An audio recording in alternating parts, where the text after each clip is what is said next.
That 2-0 feeling. Am I right? Welcome on into Battlehawks Hub Weekly, presented by Lee's Famous Recipe Chicken. I'm Luke Slabaugh. Love you, St. Louis. And the heart and soul of this show, my partner in crime, Judy Straughter. Judy, how we feeling today? Very excited. Sunday's going to be a great game, great matchup.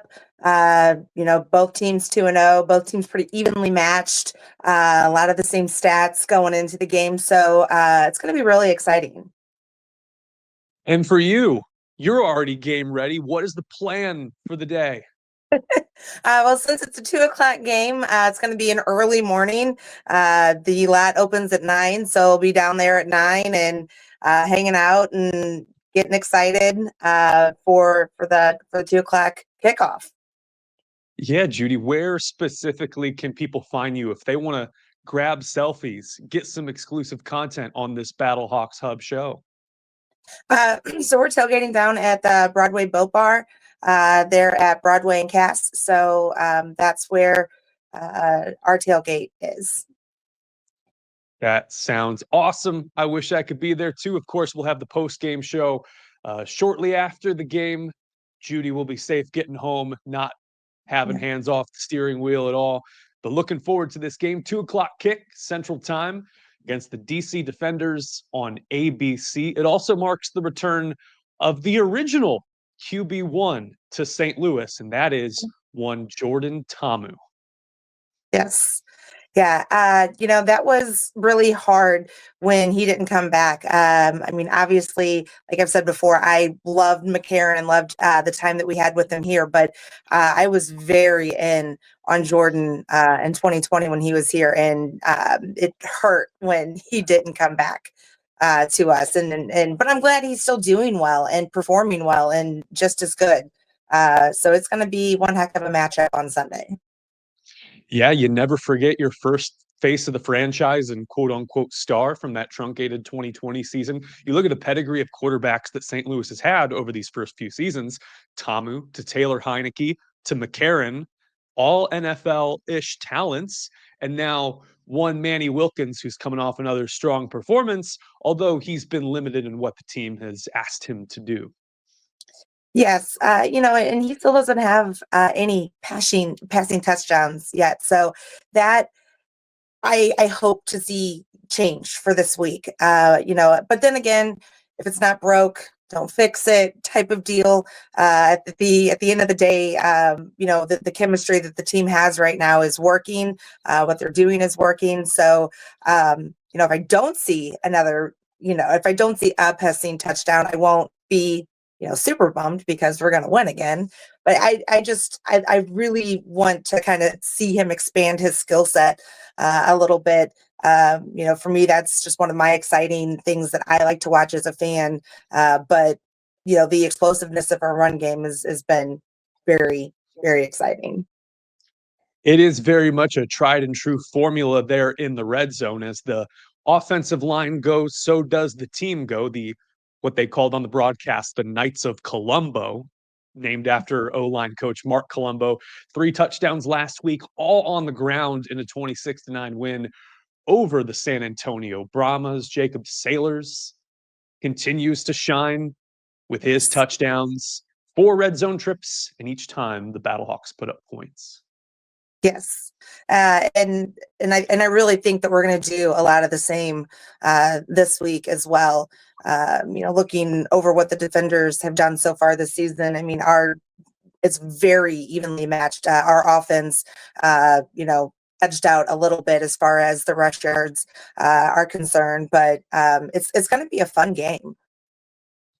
Looking forward to it. Did see a nice 58-yard pass from Wilkins to Gary Jennings, I believe, in that second quarter. I could completely be misguided here. I'm trying to combine a bunch of games together as we go through this. So we saw a little bit of the arm talent and an incredible performance from the Battlehawks offense last week. The DC Defenders, not so much, a little bit limited. Ta'amu 12 of 26 in a fourth quarter comeback 17-12 win over the Memphis Showboats, a game in which they were outgained, outplayed on offense, lost the time of possession, but still won, and won the turnover margin 2-0. There was only one touchdown pass, had this late RPO to tight end Ben Bresnahan at Audi Field, about 8 minutes left, and then a double forward pass, Chris Rowland, and that was all she wrote to give the defenders the win.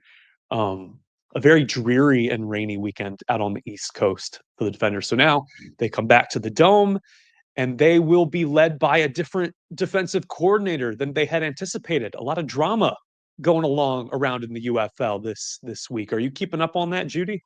No, I was not aware of that at all. I'm going to be honest, it's kind of been a long week since Sunday was such a late night. Been a little bit of dragging this week, and with the Blues and their 2 games, and last night was a late night. I'm not as in on the what's happening as I normally am. So a couple coordinator changes around the league that happened without much warning. First of all, the Brahmas have relieved their offensive coordinator, AJ Smith, according to reports. And they, of course, went through a quarterback change. Kellen Mond's now not there, but got into some Twitter beef with their former quarterback from last year. They started quoting each other and biting back and forth at each other. I'm not a part of this, and minor league football feuds are not. That isn't what gets me up in the morning necessarily. It's been a late few stretches for me out here as well. But also, we were looking forward to the return of Greg Williams to the Battle Dome. He was a former Rams coordinator in the 2012 campaign. He's bounced around the league, probably most famous for his integral role in Bountygate and the New Orleans Saints and Sean Payton handing out cash for injuring players of other teams. So was looking forward to that family reunion in downtown St. Louis. It's no longer happening, as Williams is leaving early to take a job at Tennessee State, an HBCU Division I, under head coach Reggie Barlow, who was the Defenders' defensive coordinator last year. A lot of drama, a lot of moving parts. Taking over for Williams is his son, Blake Williams, who also is well-traveled, has been around the NFL, and was the linebackers coach for the Rams in 2012 and 2013, was currently the defensive line coach for the DC Defenders. So about as unstable as you could get, although it still runs in the family, as the Defenders come to town for a 2 p.m. kick on Sunday. Yeah, I mean, but still, that's going to mess with the flow and yeah. So even though it's probably the same style, like you said, in the family, it's still a change. It gives some uncertainty, and you might lose a little bit of that flow, especially since they didn't really perform great last week. And for a team that calls itself the Defenders, which for a mascot name, I don't know, man. We might have to go back to branding on that. But they're going up against a premier defense in our St. Louis Battlehawks. First time allowing 10 or fewer points in back-to-back weeks. They are rolling, had 4 sacks against the Brahmas last week, 1 interception. Really nice shoulder catch by Brandon Sebastian. Held the Brahmas to 222 yards. We talked about the DBs, Chris Payton-Jones, Lucas Dennis, all making moves. Who else do you have your eye on this week, Judy? Really, it just kind of like those are standout players. I always love seeing PETA. I love watching Mike Rose and Travis Feeney. Those are kind of my standout guys. And Jacob Sailors, I mean, he really stood out to me the last year, and kind of quickly became one of my favorites, and he is not disappointing this year either. So just really excited to see him continue to just dominate on the field and run all over the Defenders defense. I can't wait for that. 4 touchdowns and 200+ yards in Jacob Sailor's first 2 games of the season. Former East Tennessee State running back cruising. Shout out to Marion County, Tennessee. Before we continue, I want to give a shout out to one of our sponsors on this show, Battlehawks coverage, sponsored by Lee's Famous Recipe Chicken. With the new Lee's Famous Recipe Chicken Battlehawks Box, Cup. You can score up to 30% off Battlehawks tickets, plus you can get 4 of their famous breast strips and a side of potato wedges for just $8.99, only at Lee's, famous for chicken. Battlehawks coverage and Sports Hub STL is sponsored by DraftKings. Download the DraftKings Pick 6 app now and use code STL Sports. That's all one word, STL Sports. That's code STL Sports for new customers to play $5 and get $50 in Pick 6 credits. Better payouts, bigger wins, only with Pick 6 from DraftKings. The crown is yours. Gambling problem? Call 1-800-GAMBLER. Help is available for problem gambling. Call 888-789-7777 or visit ccpg.org in Connecticut. Must be 18 and over. Age and eligibility restrictions vary by jurisdiction. Pick 6 not available everywhere, including New York and Ontario. Void where prohibited. 1 per new customer. Bonus awarded as non-withdrawable Pick 6 credits that expire in 14 days. Limited time offer. See terms at pick6.draftkings.com/promos. Pleased to welcome in Tom Luginbill, who will be on the sideline this Sunday, National Recruiting Director at ESPN, ABC, ACC Network, longtime player and coach in arenas around the country. And Tom, you're driving on your way right now to STL. How's it going? It's going good, man. Looking forward to week 3, man. It happens fast. It has. And you have firsthand witnessed the Battlehawks crowds, the 34,000 strong. Yeah. What's your favorite part about coming down to St. Louis? I just think the energy and the passion that the fans have, they're starved for football on a year-round basis, and they no longer get it in the fall professionally. And, credit Anthony Becht and the staff and the organization because they've put a good product on the field, and people want to watch a winner, and they want to watch a football team that's going to perform well. And, the thing that I love the most, and, I go back all the way to the late 90s into 2000 with spring football, NFL Europe, the 2001 XFL, and then restarting it in 2020 up till now, is you've got fans that treat it almost like college football tailgating, face painting, signs, guys and gals dressing up. It's just the atmosphere is so much fun. And to me, that's what makes the sport, right? The passion of the fans fuel the sport. Very true. And you were a part of that original XFL back in 2001 Yeah. and now more than 20 years working with ESPN. What do you get out of embracing this spring football league and this developmental part of football? Well, I think that it's something that I have a great and deep appreciation for, having played in some of those leagues over the years, having coached in some of those leagues, as I've mentioned, and now broadcasting them. I understand it inside and out. And, you go back to the late 90s, and we had Kurt Warner and Jake Delhomme with the Amsterdam Admirals in NFL Europe, and then, had the league MVP and Tommy Maddox in the XFL the first year. And you look how all those leagues were structured. Well, it's no different than how the UFL is structured. It's a single entity, company-owned league. There's no individual ownership. You have small rosters. For the most part, everybody is compensated the same way. So you eliminate the ego. You eliminate the entitlement. You have players that are hungry. They want to be there. They want to succeed, whether they've been in the NFL for a couple of cups of coffee, whether they've been on a practice squad, whether they're trying to get there. They're easy and fun to coach because you're not dealing with any of the other garbage. I think the challenges with it is, you have a 4-week training camp. You have no preseason games. You have small rosters, and then boom, you got to go on national live television in week 1. And the reality is it's not always going to look pretty early because you have to gel, you have to develop, particularly in the offensive line. And in the case of St. Louis, I was talking with Anthony Becht earlier this week. I mean, that's where they're ahead of the curve. Their ability to run the football the way they have through the first 2 weeks, that's rare in spring football because the one position group that struggles is the offensive line.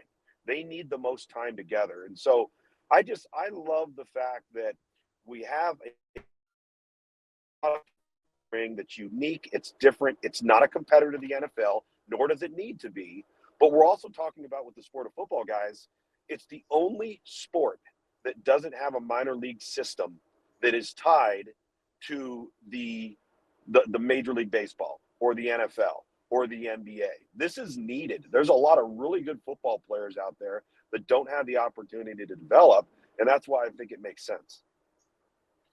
You mentioned the offensive line and the Knights of Colombo, so to speak, who have really carried this team in a really aggressive ground game. Why have they had so much success this early on? Well, number one, have you ever met him? Have you heard him talk? Have you listened to him at all? He is literally carved out of the dictionary for the definition next to offensive line coach. And I think mentality with the offensive line, you're going to reflect the mentality and the personality of your coach. And he is your typical offensive line coach. Toughness, hard nose, mean, nasty streak. And I think, Anthony Becht understands one thing. If you can run the football, particularly in these leagues, you take so much pressure off of an inexperienced quarterback. Almost all of the quarterbacks to some degree are inexperienced. So you got a guy like Manny Wilkins who has really done a nice job of being patient. He started out as the number 3, moved up to the number 2. They bring him back. He ends up beating out 2 rookies. And now they don't have to put the entire game on his shoulders, particularly early in the season, because they can run the football. I just think it's been an adherence to a philosophical identity that they want to have, and that is to win the battle up front and then let the other things play off of it in the play action passing game and the quick passing game. And listen, there's going to come a time where, and it could be Sunday versus DC, we don't know, but there's going to come a time where maybe they don't run the football very well. And now all of a sudden the quarterback's going to have to start making some plays, and we'll see how Manny Wilkins does when that happens. It's a really great point. You mentioned quarterback Manny Wilkins. What is the next step you would like to see him take in his development?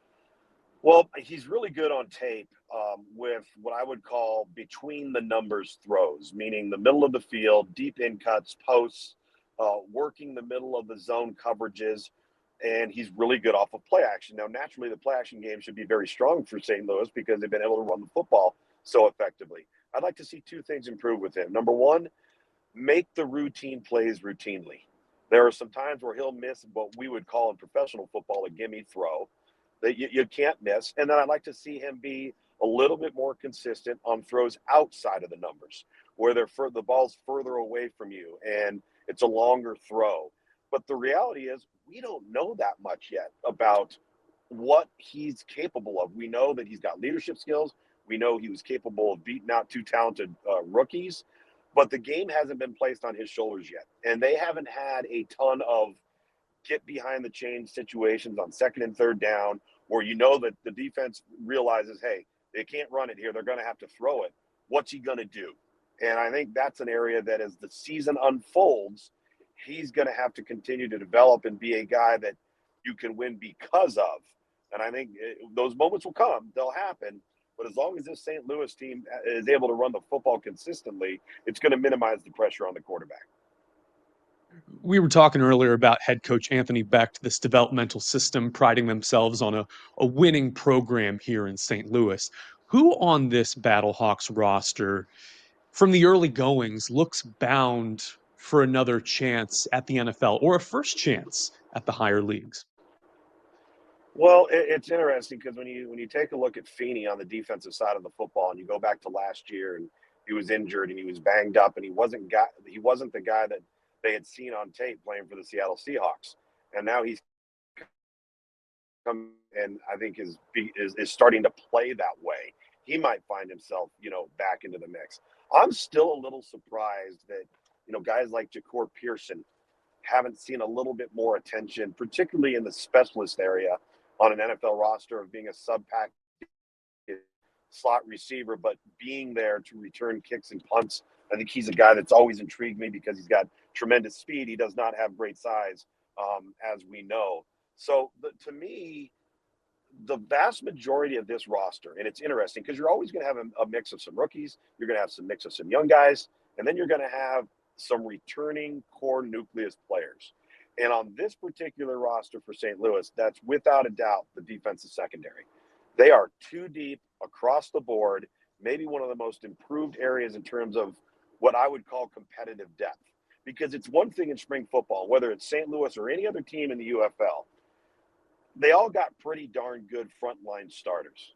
The question is, what is the competitive depth like when that player leaves the field and the next guy comes and subs in?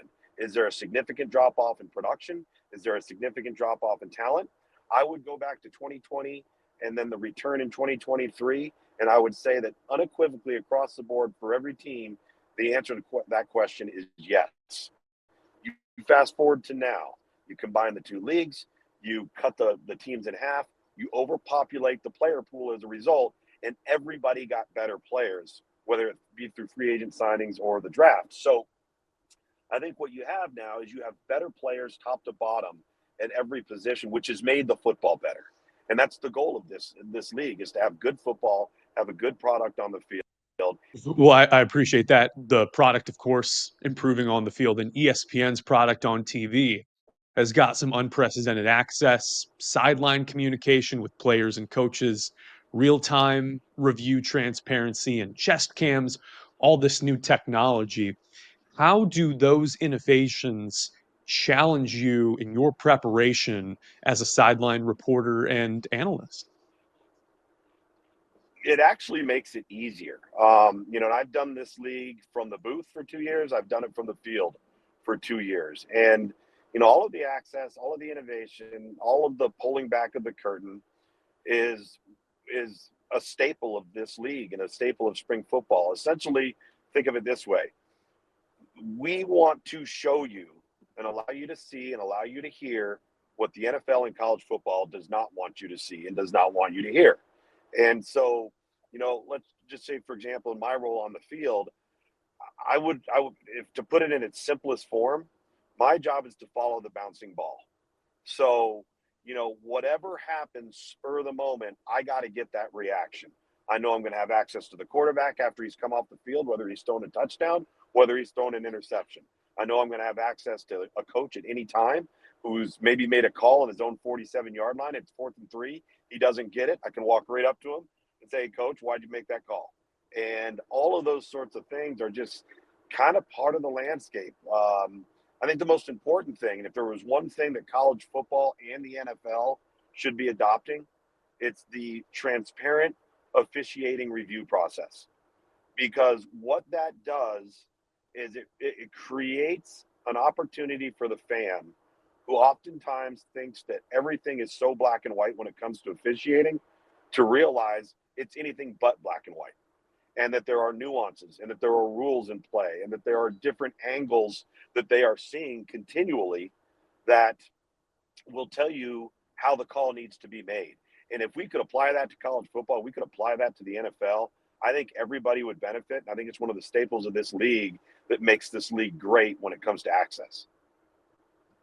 We were talking in the first block of this show about the coordinator carousel that's starting to go on around this league, or the changes. San Antonio, with their offensive coordinator resigning, and now DC with Greg Williams leaving for Tennessee State and his son taking the mantle heading into this game. Is that a cause for concern, or what is the impact of that type of move mid-season? I don't think it's a cause for concern whatsoever. I think, unfortunately, it's a byproduct of the fact that this league operates at a time of the year where you're going to have a rare occasion and a late coaching change that could affect somebody in this league. Let's take Reggie Barlow, for example. His entire coaching career up until the XFL and UFL has been as an HBCU head coach. And then you've got Eddie George that takes the Bowling Green job way late because Scott Loeffler at Bowling Green takes the job in the NFL super late. So that's an unexpected, more of an anomaly thing for me. And then, familiarity with the staff. Of course, he's going to want to bring some guys over, and he chose to do that. And so I wouldn't think it's a big concern. The situation in San Antonio, clearly, in my opinion, is based off of a lack of production and Wade Phillips feeling like, hey, we're not moving the ball, we're not scoring. I've got to make a change here. And so, Coach Smith ends up resigning. But this happens across football at every level. It's just the timing of the year is different because spring football is different in the sense that when coaching jobs generally come open and changes happen, it's always in December or January. And now if it happens on a rare occasion, it becomes a little bit more magnified because of the time of year. Battlehawks and Defenders, 2 o'clock kick on ABC. If you had to narrow it down to one matchup or one key to success for the Battlehawks to come with a win and emerge 3-0, how could they emerge victorious in this battle of the unbeatens? They cannot get behind the chains on early downs on offense. And I say that because DC is one of the best pass rushing teams and loves to come after the quarterback. And so if they get you in second and third and long in an obvious passing situation, which is not where St. Louis wants to be, they can create a lot of problems. If you can counter that by winning on the ground on early downs, you minimize the pressure packages from DC, and I think that favors St. Louis. Tom Luginbill will be on the call with Joe Tessitore, Jordan Rogers, and Eric McLean. Tom, I want to thank you so much for your time and safe travels to St. Louis. You bet, guys. Thanks for having me. Enjoy the game on Sunday.